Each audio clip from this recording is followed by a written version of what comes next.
इस वीडियो में हल करेंगे प्रश्न संख्या 4 से।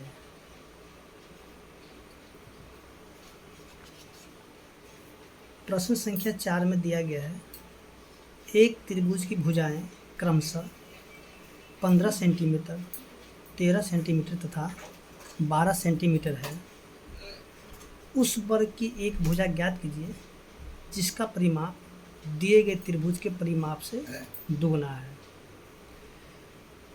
तो चलिए हम लोग यहाँ पे देखते हैं, जो कि प्रश्न संख्या 4 है उसको किस प्रकार से हल किया जा सकता है।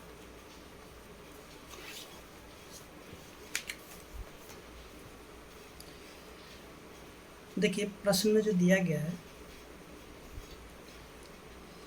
सबसे पहले जो भी चीज़ दिया गया उसको हम लोग लिख लेते हैं।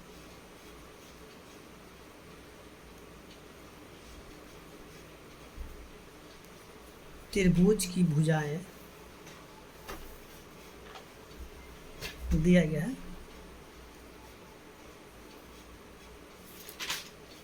देखिए त्रिभुज की जो भुजाएं दिया हुआ है 15 सेंटीमीटर,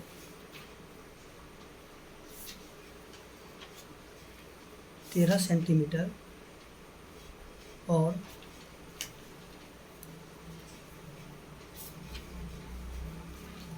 12 सेंटीमीटर। तो ये त्रिभुज की तीनों भुजाएं दिया गया है। हमें क्या निकालना है? हमें निकालना है यानी कि वर्ग का भुजा, ठीक है। और यहाँ पे जो दिया हुआ है यानी कि वर्ग का परिमाप क्या दिया हुआ है? वर्ग का परिमाप जो त्रिभुज का जो परिमाप होगा, त्रिभुज के परिमाप का क्या है? दुगना है, ठीक है। यानी कि त्रिभुज के जो भी परिमाप होगा उसका दुगना क्या चीज़ है? वर्ग का परिमाप, ठीक है। तो सबसे पहले हम लोग यहाँ पे ज्ञात करेंगे कि त्रिभुज का परिमाप कितना है। उसके बाद हम लोग वर्ग का परिमाप यानी कि हमें निकालना है वर्ग का भुजा, ठीक है। तो चलिए हम लोग इसको हल करते हैं। सबसे पहले हम लोग त्रिभुज का जो है परिमाप निकाल लेते हैं। त्रिभुज का परिमाप क्या होगा? सभी भुजाओं का योग। तो देखिए त्रिभुज का जो भी भुजा है उन सभी को हम लोग जोड़ देते हैं, यानी कि 15 जोड़ में 13 जोड़ में 12 और ये सेंटीमीटर। जब इन सभी को हम लोग जोड़ देते हैं तो ये हो जाएगा 40 सेंटीमीटर। देखिए त्रिभुज का परिमाप हमें पता चल गया कितना है? 40 सेंटीमीटर। अब हमें निकालना वर्ग का परिमाप। देखिए वर्ग का परिमाप क्या होगा? त्रिभुज के परिमाप का दुगना होगा, यानी कि 2 से गुना कर देंगे किसको? 40 को, तो हमें वर्ग का परिमाप पता चल जाएगा। तो यहाँ पे लिखेंगे वर्ग का परिमाप क्या होगा? 2 गुना में 40 सेंटीमीटर। तो 40 को जब 2 से गुना करते तो हो जाता है 80 सेंटीमीटर, ठीक है। अब हमें निकालना है वर्ग का भुजा। तो देखिए वर्ग का भुजा निकालेंगे, यानी कि जो भी वर्ग का परिमाप होगा उसको हम लोग भाग कर देंगे किससे? 4 से।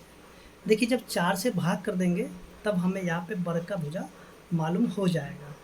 तो चलिए एक काम करते हैं, ये जो 80 है 80 को हम लोग भाग कर देंगे किससे? 4 से, ठीक है। तो 4 से कटेगा 20 बार में, तो ये हो जाएगा 20 सेंटीमीटर।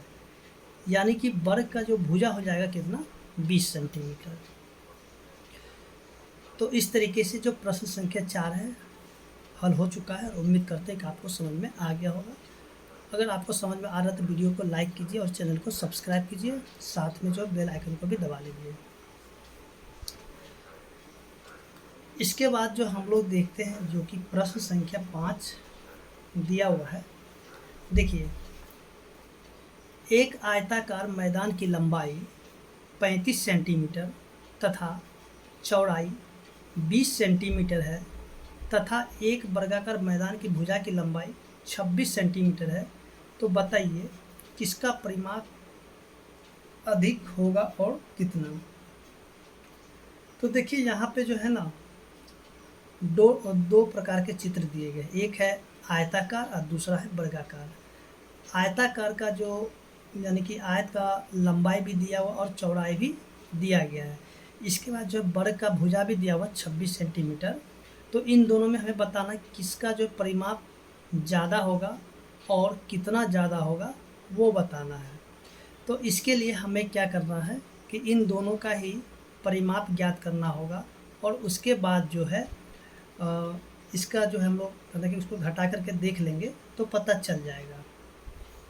तो चलिए हम लोग शुरू करते हैं। सबसे पहले हम लोग यहाँ पे यानी प्रश्न संख्या 5 है। देखिए आयत का लंबाई दिया गया, उसको नोट कर लेते हैं।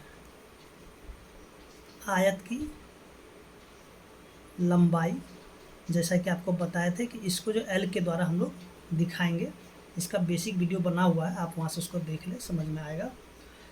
तो लंबाई जो दिया हुआ है 35 सेंटीमीटर। इसके बाद जो आयत की चौड़ाई भी दिया गया है,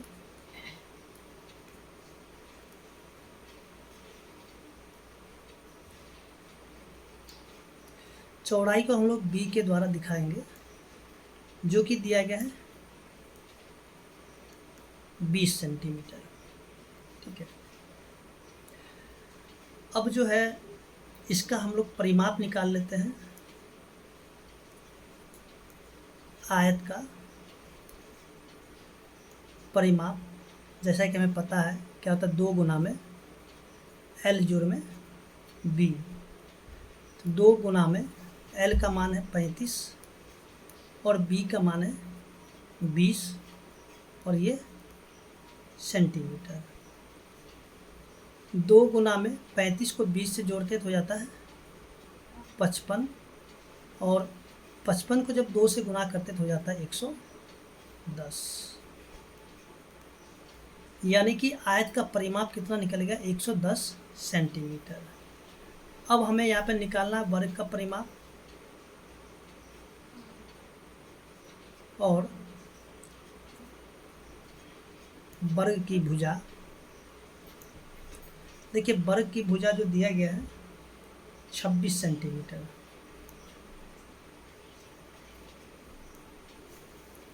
फिर से हम लोग यहाँ पे क्या करेंगे, वर्ग का परिमाप भी ज्ञात कर लेंगे।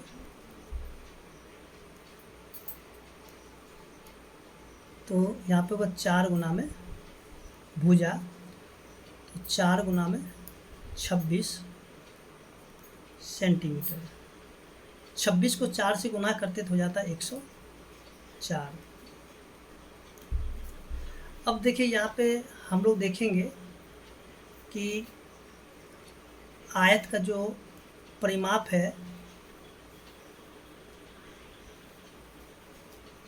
वो जो है ना बड़ा है किससे, वर्ग का परिमाप से।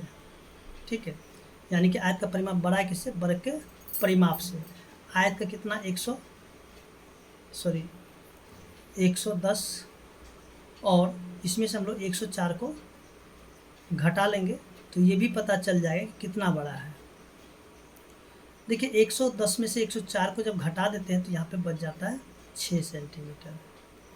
तो हम लोग यहाँ पे कह सकते हैं कि आयत का परिमाप जो है 6 सेंटीमीटर अधिक है। इसके बाद जो है अगला प्रश्न है जो कि प्रश्न संख्या इसका 6 है।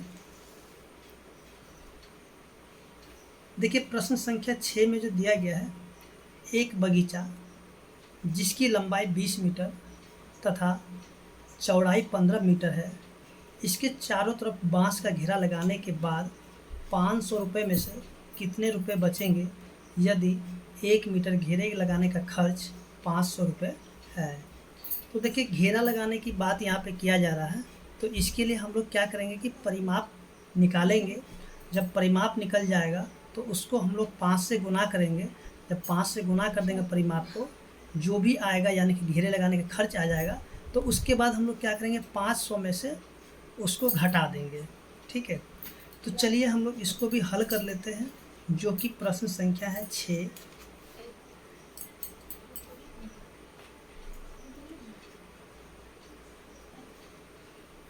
देखिए बाग की लंबाई, यानी कि यहाँ पे लंबाई और चौड़ाई दिया गया है। ठीक है, यहाँ पे अगर आप ध्यान देंगे तो देखिए लंबाई और चौड़ाई दोनों दिया गया है। जहाँ पे लंबाई और चौड़ाई दिया जाता है तो उसको हम लोग क्या समझेंगे, यानी कि वो जो है आयत के आकार का है। ठीक है, किसके आकार का है, आयत के आकार का। तो चलिए हम लोग यहाँ पे क्या करते हैं, लिखते हैं आयत की लंबाई। देखिए आयत की जो लंबाई दिया गया है 20 मीटर। इसके बाद आयत का चौड़ाई भी दिया गया है,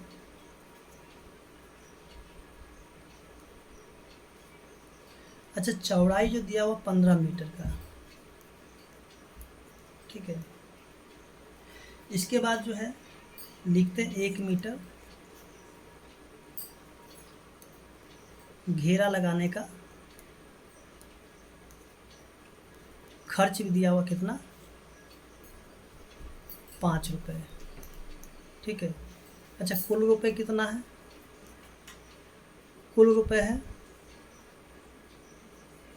500। ठीक है, देखिए जो भी चीज़ दिया जाए प्रश्न में उन सभी को हम लोग यहाँ पे बारी बारी से नोट कर लेंगे जैसे जैसे दिया हुआ है। ठीक है, अच्छा अब यहाँ पे हम लोग क्या करते हैं, आयत का परिमाप हम लोग निकाल लेते हैं। आयताकार बगीचे का परिमाप, तो फॉर्मूला लगा 2 गुना में L प्लस में B, यानी कि लंबाई जोड़ में चौड़ाई।